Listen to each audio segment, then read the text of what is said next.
Hello students, welcome in today's lecture. In earlier lectures, we discuss about the most important point of the morphology of flowering plant, that is the estivation. In today's lecture, we discuss about the another two important floral parts, that is the androecium and the gynoecium. So let us start with the first part in today's lecture, that is the androecium.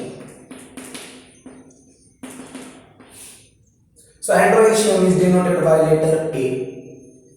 बाळांनो अगोदरच्या lecture मध्ये आपण discuss केलं होतं about the calyx and the Corolla. Okay, ह्या lectures मध्ये आपण discuss करणार आहे अँड्रोइशियम अँड गायनोइशियम. सो बाळांनो अँड्रोइशियम हे तर आपल्याला माहिती आहे की फ्लावर मध्ये दोन इसेन्शियल व्हर्ब असतात, एक अँड्रोइशियम आहे, दुसरा गायनोइशियम आहे. Androecium it is main reproductive verb of the flower. Okay, so first part आपण लिहू, it is the male reproductive verb of the flower. हा फ्लावरचा मेल रिप्रोडक्टिव्ह वर्ब आहे, दॅट इज द अँड्रोइशियम. जसं आपण अगोदरच्या लेक्चरमध्ये पाहिलं की कॅलिक्स करोला यांचे इंडिव्हिज्युअल मेंबर्स जे असतात, कॅलिक्सचं जे इंडिव्हिज्युअल मेंबर असतात त्याला आपण सेपल बोललो होतो, करोलाचा जो इंडिव्हिज्युअल मेंबर होता त्याला आपण पेटल्स बोललो होतो. तसं अँड्रोइशियम जे याचा जो इंडिव्हिज्युअल मेंबर आहे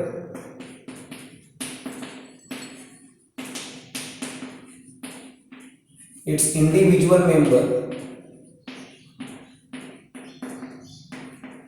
इज कॉल्ड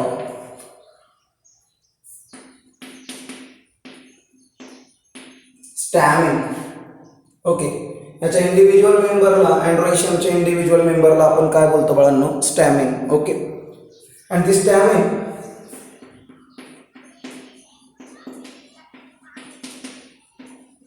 इफ फ्री, जर हे स्टॅमिन फ्री असते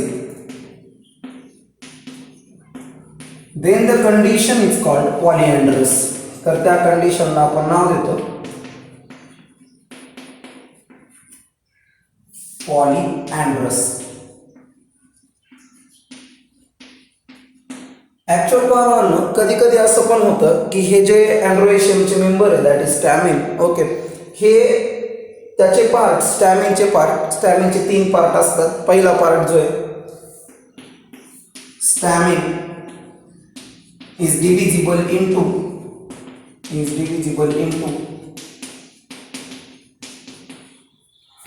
थ्री पार्ट्स.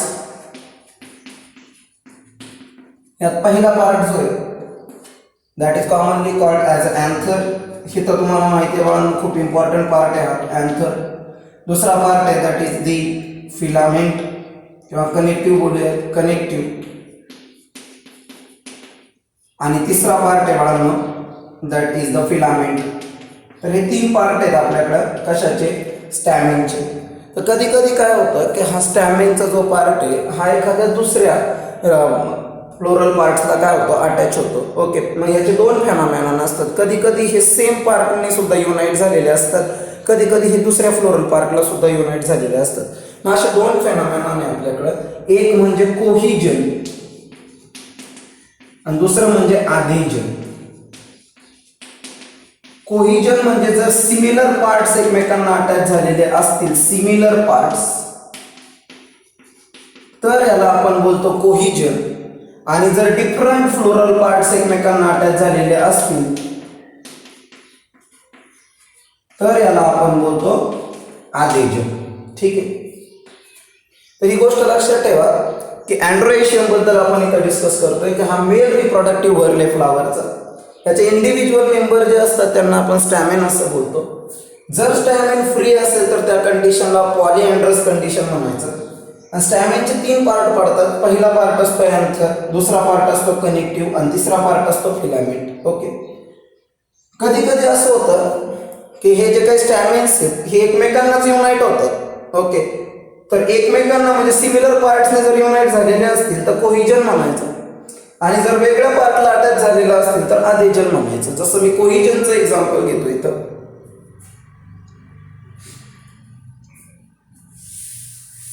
समजा मला हिबिस्कस कन्सिडर करा तुम्ही.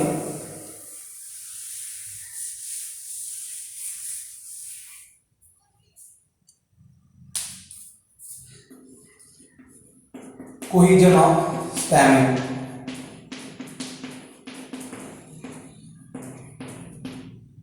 हिबिस्कसचा एक्झाम्पल बघा, म्हणजे जास्वंद. समजा हा आपला अँथर, हे आपलं फिलामेंट. अँथर ऍक्च्युअल लक्षात ठेवा बायलोब्ड असतं आणि हा छोटासा पार्ट जो आहे तो अँथरला असा हँग करतोय वरती. This is the commonly called as a connective. म्हणजे हा अँथर, लक्षात ठेवा बाळांनो, anther is a fertile part of the stamen. हा स्टॅमिनचा फर्टाईल पार्ट आहे, हा रिप्रोडक्शन मध्ये भाग घेतो. The anther is basically bilobed. Mostly angiosperm plant मध्ये अँथर बायलोब्ड असतो.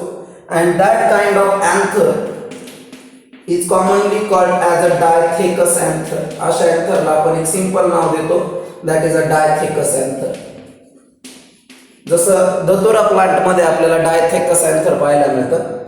बट असे पण काही प्लांट्स आहे का ज्याच्यामध्ये मोनोथेकस अँथर आहे. ओके, तर मोनोथेकस अँथरचं एक्झाम्पल आपण पाहतोय, दॅट इज द हिबिस्कस समजा. ओके, तर हिबिस्कस मोनोथेकस अँथरचं एक्झाम्पल आहे, लक्षात ठेवा. तर मोस्टली अँथर बायलोब्ड असतात, ही गोष्ट लक्षात राहील तुमच्या. आणि याच्यामध्ये 4 पोलन सॅक असतात. ऑलरेडी मी किंगडम प्लांटिंगमध्ये ही गोष्ट तुम्हाला शिकवली की बाळांनो, पोलन हे एका टाईपचं स्पोअर आहे, बरोबर आहे. पोलन ग्रेन एका टाईपचं स्पोअर आहे आणि स्पोअर ज्या सॅकमध्ये असतात they are commonly called as sporangia.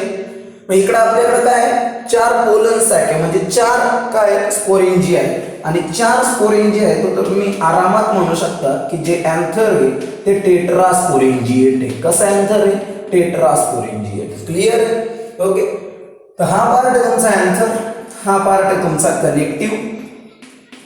आणि लक्षात ठेवा अँथर हा तो पार्ट आहे in which microsporogenesis process can be takes place. ज्याच्यामध्ये मायक्रोस्पोरोजेनेसिस होणार आहे. मायक्रोस्पोरोजेनेसिस म्हणजे the process of formation of pollen grain, ते अँथरच्या आतमध्ये होणार आहे. ठीक आहे, आणि हा जो पार्ट आहे बाळांनो, दिस इज अ फिलामेंट. तर याच्यावरती तुम्ही असं पाहाल की हे स्टॅमेन्स हे एक्सटर्नली आपल्याला असे दिसतात की अँथर्स फ्री दिसतं. बट ज्यावेळेस आपण याला इंटरनली ऑब्झर्व करणार आहे त्यावेळेस आपल्याला असं दिसतं की याचे फिलामेंट एकमेकांना फ्यूज झालेले असतात. ओके, मग अशी जर कंडिशन असेल तर फिलामेंट म्हणजे सिमिलर पार्ट एकमेकांना फ्यूज झालेले, that is a cohesion. And that phenomenon is commonly called as a adelphy. यालाच आपण काय बोलतो? Adelphy. Adelphy it is a condition. ही एक अशी कंडिशन आहे in which anthers are free. Anthers free असतात and filaments are fused. Filaments एकमेकांना काय झालेले असतात? फ्यूज झालेले असतात. ते जर एकाच बंडल मध्ये आलेलं असेल, ओके, जसा एकच बंडल आहे ना इथे, ओके, जसं हिबिस्कस मध्ये तुम्ही पाहिलं तर एकच बंडल तुम्हाला दिसतो, त्याच्यामध्ये अशी कंडिशन तुम्हाला दिसते. तर त्या कंडिशनला जर ते सिंगल बंडल मध्ये असेल तर त्याला मोनोॲडल्फस कंडिशन म्हणायची. जर 2 बंडल्स तुम्हाला दिसत असतील तर मग त्याला डायॲडल्फस कंडिशन म्हणा. जास्त दिसत असतील तर पॉलीॲडल्फस म्हणा. ठीक आहे, तर अशा पद्धतीने हा पार्ट आहे बाळांनो आपल्याकडं कोहिजनचा. Okay, that is the adelphy. आता दुसरी गोष्ट समजा मी विचार केला आधेजन बद्दल. तर आधेजन बद्दल समजा आपण पाहिलं की असं कधी कधी होतं मोस्ट ऑफ द प्लांट्स मध्ये की जे काही stamens are attach to the petals. Stamens कशाला अटॅच आहे? पेटल्सला अटॅच आहे. आता स्टॅमिन्स जर पेटल्सला अटॅच असतील तर सिंपल गोष्ट आहे, दॅट कंडिशन इज कॉल्ड. मग हे तर वेगवेगळ्या फ्लोरल पार्टला आहे ना, कारण स्टॅमिन कोणाचा पार्ट आहे? अँड्रोइशियमचा. पेटल कोणाचा आहे? करोलाचा. तर वेगळे पार्ट एकमेकांना अटॅच होतात, दॅट इज आधेजन. आणि ह्या कंडिशनला काय म्हणायचं? This condition stamens are attach to petals, the condition is called epipetalous. तर ती कंडिशनला आपण काय म्हणणार? Epipetalous condition. ध्यानात ठेवा ही गोष्ट. आणि मग याला कशा पद्धतीने आपण इंडिकेट करणार? ए आणि सी, तुम्हाला ए माहिती आहे अँड्रोएशियम, सी करोला, तर कोण कोणाला अटॅच आहे, अँड्रोएशियम करोलाला अटॅच आहे. तर अशा पद्धतीने त्याला ओव्हरहेडेड एरो दाखवायचं. ठीक आहे. तर अशा पद्धतीने हा पार्ट होता बाळांना आपल्याकडे काय, दॅट इज द आधेजन. ओके, हा कोहिजन, त्याच्यानंतर हा आधेजन. आणखी एक टर्म बुकने दिलेली आहे, दॅट इज अ सिंजेनी. ओके, ही एक टर्म दिलेली, खूप सोपी टर्म आहे सिंजेनी. ओके, बेसिकली तुम्ही इथं बघा ॲडल्फीच्या थोडीशी अगेन्स्ट टर्म तुम्हाला काय दिसते, सिंजेनी दिसते. जसं इथं तुम्ही म्हणत होता की अँथर फ्री आहे, बट इथं जर तुम्ही पार डायग्राम मध्ये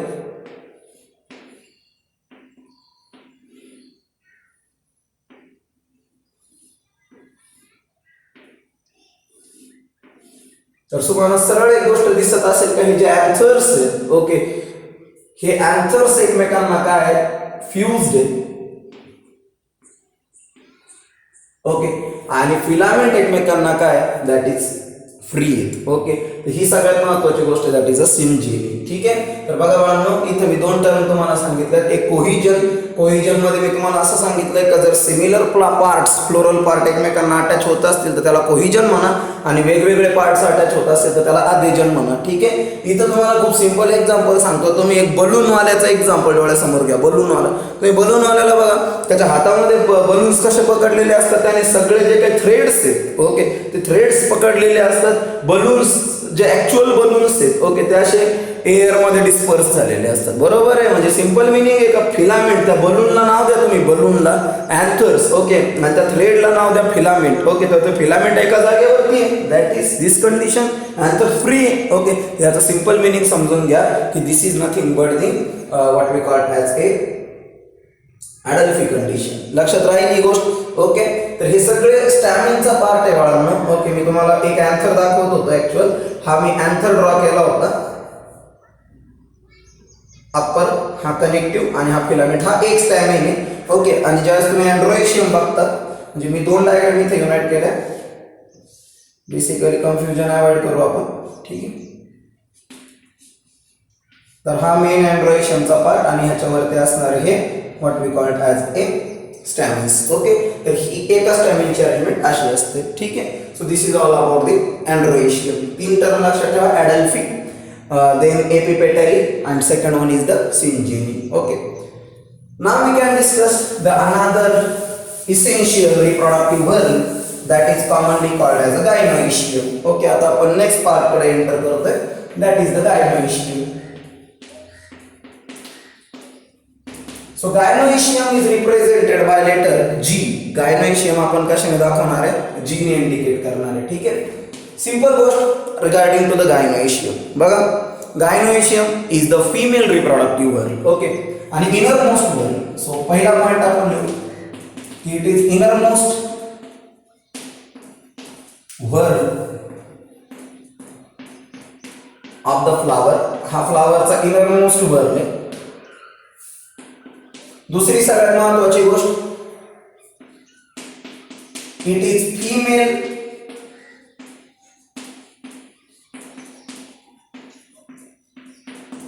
रिप्रोडक्टिव्ह वर्ग. हे फिमेल रिप्रोडक्टिव्ह वर्ग आहे. तिसरा पॉइंट लक्षात ठेवा की it is commonly called pistil. हा शब्द ध्यानात ठेवा, खूप महत्वाचा पार्ट आहे. It is commonly called pistil. ठीक आहे. आणि आता आपण थोडासा विचार करू regarding to its individual member. जसं अँड्रोएशियमच्या इंडिव्हिज्युअल मेंबरला काय नाव दिलं आपण, स्टॅमिन्स, तसं यांचे पण इंडिव्हिज्युअल मेंबर आहे. Okay, the individual member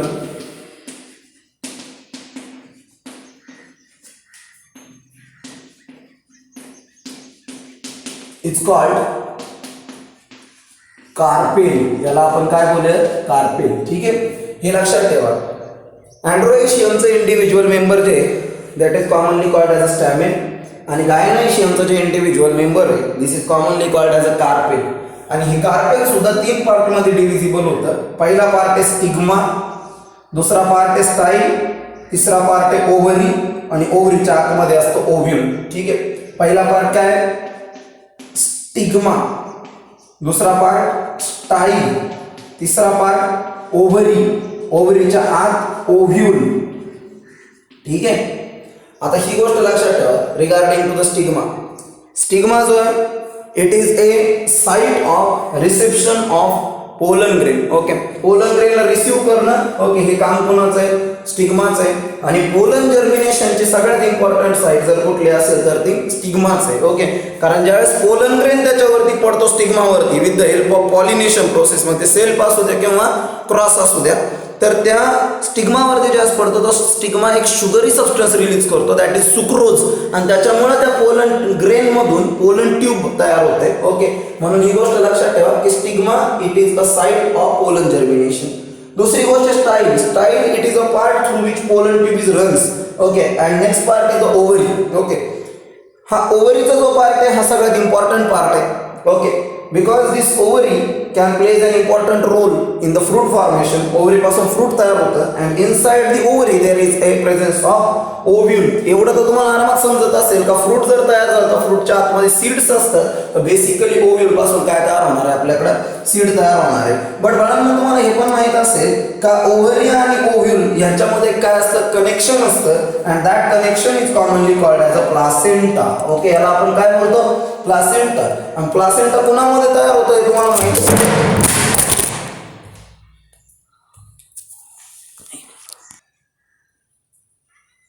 okay, तर हा जो प्लासेंटा आहे तर प्लासेंटा काय करणार आहे? कोणाला नरिशमेंट प्रोव्हाइड करणार आहे? दॅट इज दी ओव्ह्यूलला नरिशमेंट प्रोव्हाइड करेल with the help of ovary. Okay, तर ovary provide the nourishment to the ovule by means of the placenta. ही गोष्ट लक्षात ठेवा. ओव्हरी कुणाला नरिशमेंट प्रोव्हाइड करणार आहे? ओव्ह्यूलला. Okay, with the help of placenta. ठीक आहे, तर सगळ्यात पहिली गोष्ट काय? It is inner most whorl of the flower. हा फ्लावरचा इनर मोस्ट व्हर्ल आहे दॅट इज द गायनोइशियम. हा फीमेल रिप्रोडक्टिव्ह व्हर्ल आहे. Okay, it is commonly called as a pistil and the individual member is commonly called as a carpel. individual member ला आपण काय बोलतो? Carpel. हा, कार्पेल सिंगल असू शकतं. ओके, सिंगल कार्पेल असेल तर त्या ओव्हरीला म्हणायचं मोनोकार्पेलरी. कार्पेल्स खूप सारे असू शकतात दॅट इज पॉलिकार्पेलरी.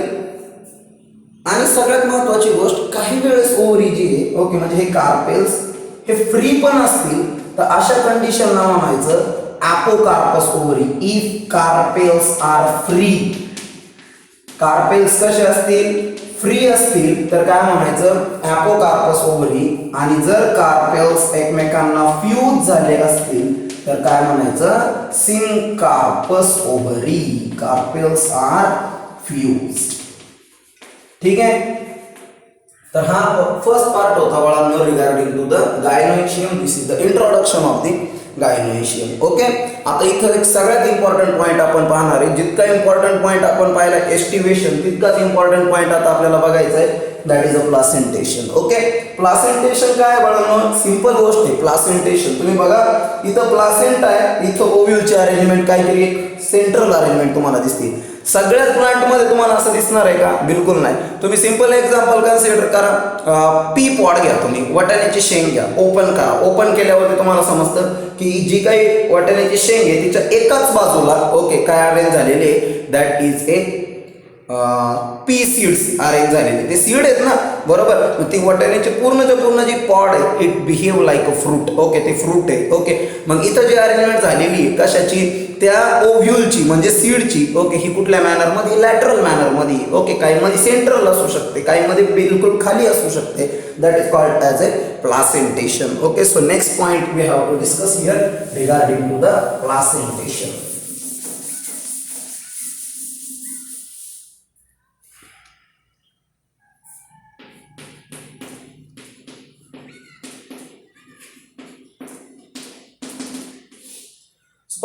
प्लासेंटेशन आपण कशाला बोलतो? Simple definition, it is the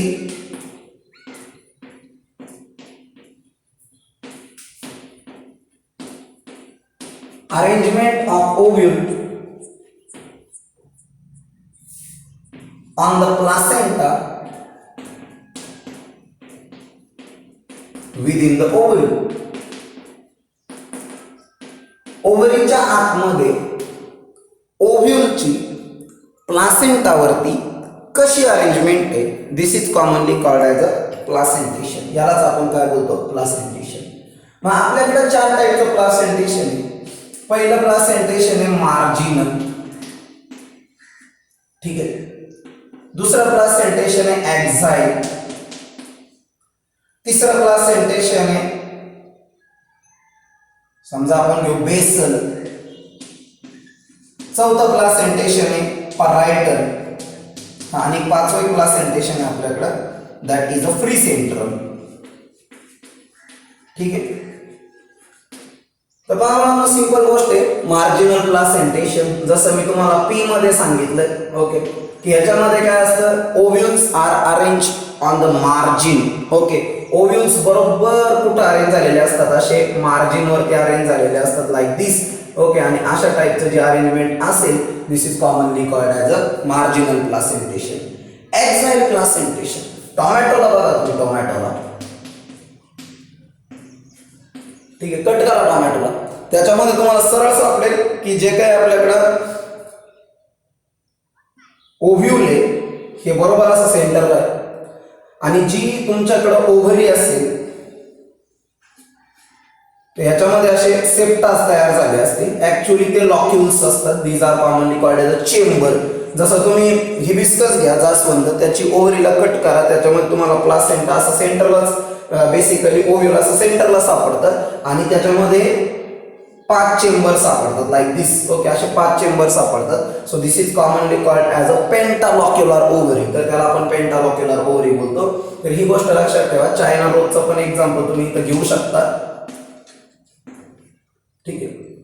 Basel प्लासेंटेशनचं example घ्यायचं असेल तर बाळांनो सिंपल एक्झाम्पल आहे आपल्याकडं बेसल प्लासेंटेशनचं. जसं तुम्ही राईस घ्या, व्हीट घ्या, कुठल्याही सिरियल्स घ्या तुम्ही बेसिकली, तरी बेसल प्लासेंटेशनचं एक्झाम्पल आहे. तुम्ही राईस किंवा व्हीट पाहिलं असेल तर त्याचं कर्नेल अशा टाईपमध्ये दिसतं आपल्याला, पण ह्याचे अटॅचमेंट इथं दिसते तुम्हाला. ओके, मग ते राईस वगैरे काही असेल तुमच्याकडे तर याची अरेंजमेंट इथं बेसला झालेली दिसते. ओके, तर अशा टाईपच्या प्लासेंटेशनला आपण काय बोलतो, that is a basal placentation. Okay, तर पहिलं प्लासेंटेशन मार्जिनल आहे, ज्याच्यामध्ये ओव्ह्यूलची अरेंजमेंट मार्जिनला झालेली असते. एक्झाइल प्लासेंटेशन मध्ये ती सेंटरला झालेली असते आणि लॉक्युल्स असतात. ओके, म्हणजे मल्टी लॉक्युलर ओव्हरी असते, लक्षात ठेवा. बेसल प्लासेंटेशन मध्ये ही गोष्ट ध्यानात ठेवा, ही सिरियल्स मध्ये दिसतं. डायरेक्ट ते जे काही ओव्ह्यूल आहे तुमचा, ओके, तो डायरेक्ट ओव्हरीच्या बेसला अरेंज झालेला असतो. आता 2 प्लासेंटेशन राहिले, एक परायटल प्लासेंटेशन आणि free central placentation.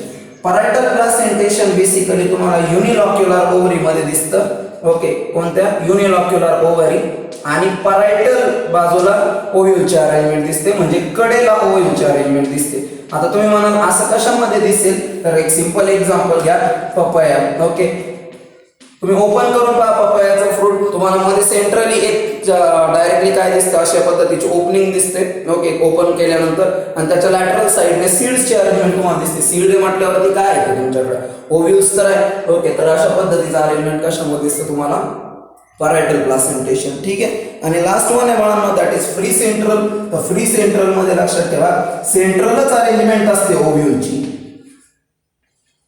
But locules are offset. Central arrangement but locules are offset, पण लॉक्युल्स नसतात. ओके, आणि असं बेसिकली आपल्याला कशामध्ये दिसतं, तर फिग प्लांट मध्ये दिसतं, अंजीर. ओके, तर त्याच्यामध्ये बेसिकली आपल्याला अशा टाईपची अरेंजमेंट दिसते, ठीक आहे. तर this is all about the placentation, ठीक आहे. तर बघा बाळांनो, हा पॉईंट सगळ्यात इम्पॉर्टंट आहे. याचे डेफिनेशन व्यवस्थित लक्षात ठेवायची, काय नाही एक एक एक्झाम्पल लक्षात राहिलं की आरामात आपल्याला त्याचे डेफिनेशन लिहिता येते, ठीक आहे.